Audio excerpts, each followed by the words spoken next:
Hello, and welcome to the very first edition of my new series, Switchers of Nebraska. Today we'll be looking at two towns, those being Shelby and Beatrice, which both have very unique motive power rosters. So, without wasting any more time, let's get into them, starting with Shelby. Now, as many of you guys know, Shelby does in fact have an Indiana Railroad SD locomotive, that being an SD-18. So why don't you go a bit into the history of that unit and how it got to Shelby, Nebraska. Indiana Railroad 7317 was built in 1963 for the chassis system as a SD-18 numbered 1817. It was later renumbered to 7317 in the early 70s.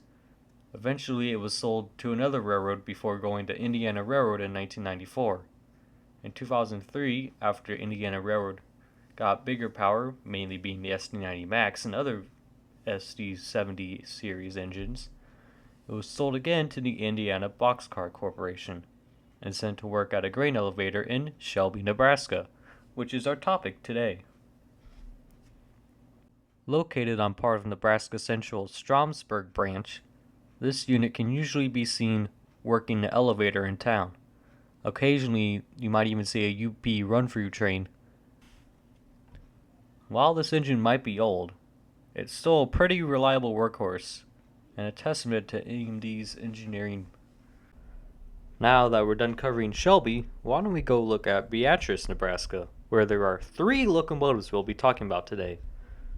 One of which being an Alco, the other 2 being an SW1500 and a GP9. The Southeastern Nebraska Co-op is the name of the company that owns the 3 locomotives in Beatrice, which, as the name implies, switched the co-op there. Duh.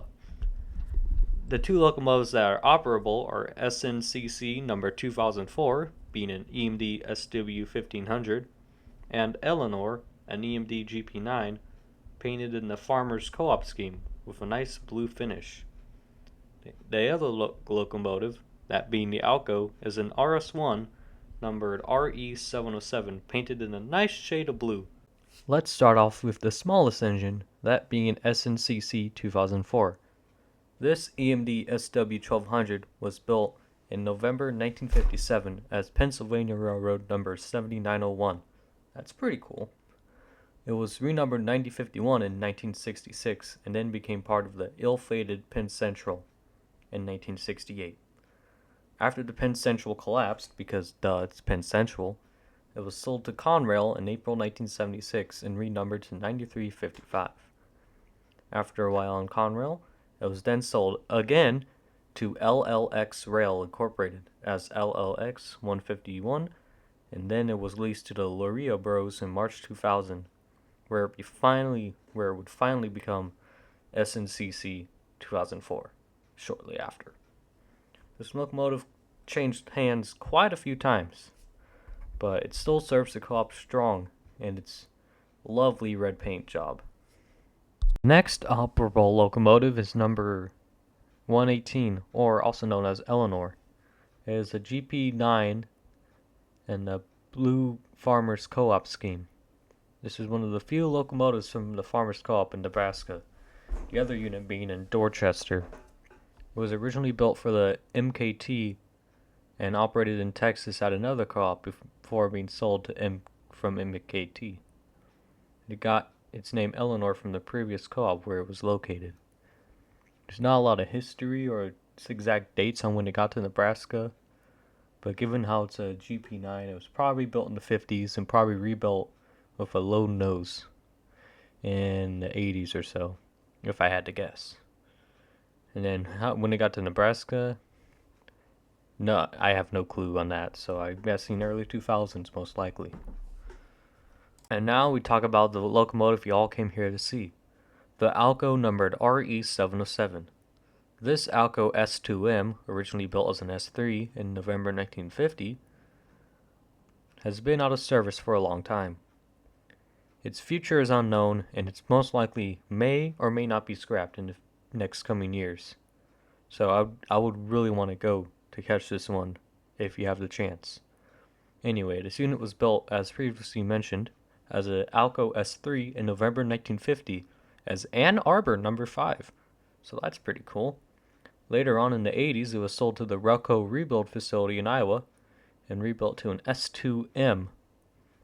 Then it was painted in a vibrant yellow numbered RE707. Later in the 90s, it was repainted blue and sent to work at the Beatrice Co-op, a town semi-close to Lincoln.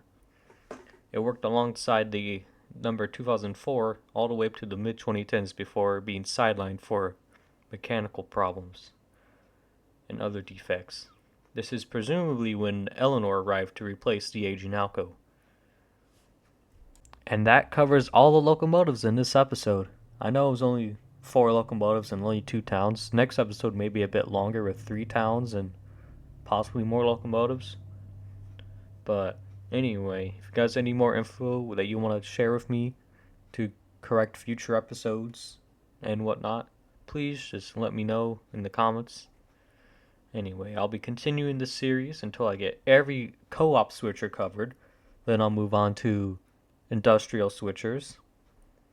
Or maybe I'll just do this by region. So like, say, Omaha, all their industrial switchers and co-op switchers. And then etc. until I get across the entire state.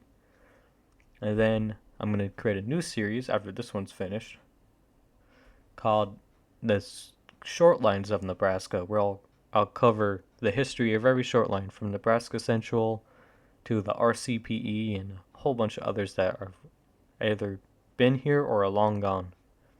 So, with that being said, I hope you guys enjoyed this first episode, and I will see you guys later.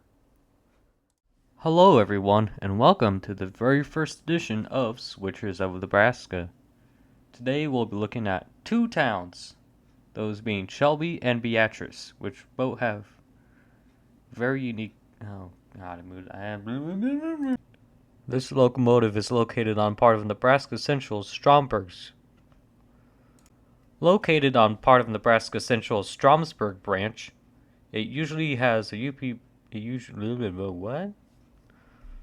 Located on the Nebraska Central Stromberg branch, it can usually be seen unloading and loading Union Pacific grain trains that stop by in the town to unload grain cars. Sometimes, if you're lucky, you might even be able to see it. Oh no, that is just messing it up.